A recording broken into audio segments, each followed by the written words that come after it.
Hello everyone! In this video, I want to talk to you about the importance of feedback in language learning. A lot of us, when we learn a foreign language, we start with the grammar, then we move on to a more advanced vocabulary perhaps. We try to expand it to learn new phrases, and that's awesome. But how many times have we felt unsure about what to say? That's because language isn't just a set of rules. Language is like a habit that needs constant practice. And more importantly, it needs feedback from native speakers. That's why people who live abroad learn languages faster and more efficiently because they're constantly surrounded by it and they are exposed to the feedback of native speakers. They interact with them and they learn from their own mistakes. The problem here is that not everyone has the possibility of doing that, of traveling, of spending some time abroad. Not everyone has someone to practice with. I personally learned English, French, Spanish, and German without much interaction with native speakers, and I did that thanks to the resources we can find on the internet. In particular, today, I want to talk to you about an app called Hi Native. It's available on Apple, Android, and they also have a browser version so you can use it on your computer as well. It's really easy to sign up. You can do it with Google, Apple, Facebook, or you can just use your email. And then you will be asked what your native language is and what language you would like to learn, and also what your level in that language is. You can see that I chose advanced in my case. Once you've done that, you're all set. The app works kind of like a forum. You can ask questions to native speakers and you can answer people's questions about your native language. This app supports 113 languages, so it's not just for English. In the homepage, you can see there are plenty of already asked questions that you can answer in your native language and gain quick points that will help you make your questions more visible to others. If you want to ask a question, you can click on the letter Q and there are different question templates, like how do you say this, where you can attach, for example, a picture of something and people will tell you what they would normally call that. Here you can see that I asked about this object and someone responded saying that it's called a drying rack or clothes drying rack. With what does this mean, you can ask about the meaning of a word. You know, sometimes there are words that are a little ambiguous, let's say, and looking up their meaning on a dictionary might not tell us everything we need to know. Because oftentimes people use words in a completely different way, whether they are slang expressions, idioms, or simply words that acquire new meanings over time and in given communities. So asking their meaning to a native speaker can be really enlightening. This is very useful. This is called What's the Difference? Here you can ask about the difference between two or more things. For example, I asked about the difference between give up and give in. They are two phrasal verbs and they are very similar in meaning, and they are often confused for this reason. And they replied saying that to give in is like to surrender or yield. She was tired but decided to give in and went anyway.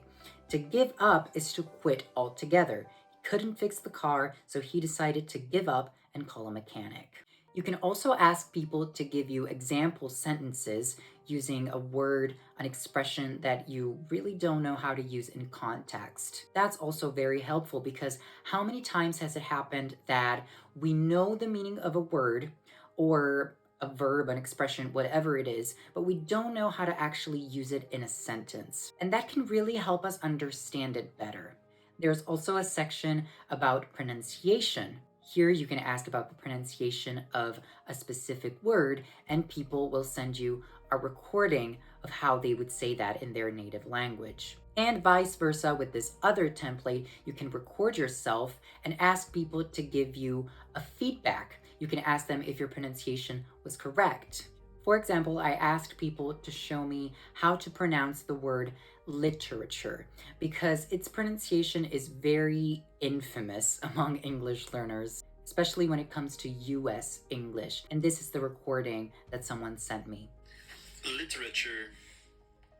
Literature. Of course, you can also ask a more general question about a country or region. So, for example, I love Mexican culture. I could ask something about Dia de Muertos, Cinco de Mayo. So, things about celebrations, culture, habits, and so on. All of which we just talked about is completely free. But in addition to that, they also have some premium features like this format, which is really cool. It's called Does This Sound Natural? Basically, you can have your sentence corrected here. So, for example, I asked about this sentence. Can you take me a picture, where I made an intentional mistake because you can't say take me a picture. So they replied that it sounds a little bit unnatural, and someone even said, I don't understand. Are you trying to get someone to take a picture of you? In that case, it's can you take a picture of me? Or are you trying to say that you want to see a picture of something? In that case, can you send me a picture would work better. I actually meant to say the first one. Can you take a picture of me or for me, as this other user suggested? I made this intentional mistake because it's a very common mistake that a lot of Italian speakers make, as well as Spanish speakers, because it's a direct translation of how it's said in these languages.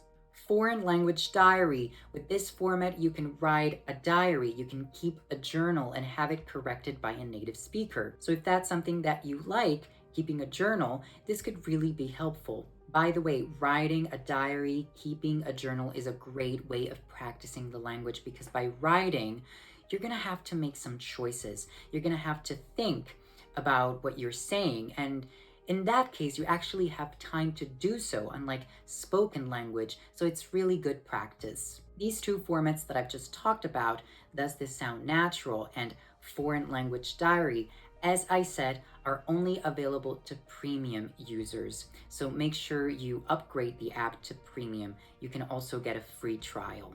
I used HiNative all the time when I was learning the languages that I speak, and I still use it today because you never stop learning. I think it's a great resource for all language learners out there, especially those who don't have someone to practice with. On this app, you can really learn a lot from native speakers.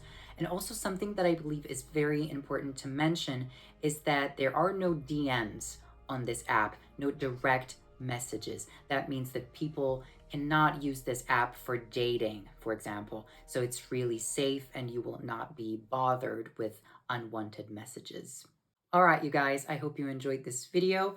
I'll leave the links to download HiNative in the description box. Try it out and let me know if you liked it. Thanks for watching. Bye.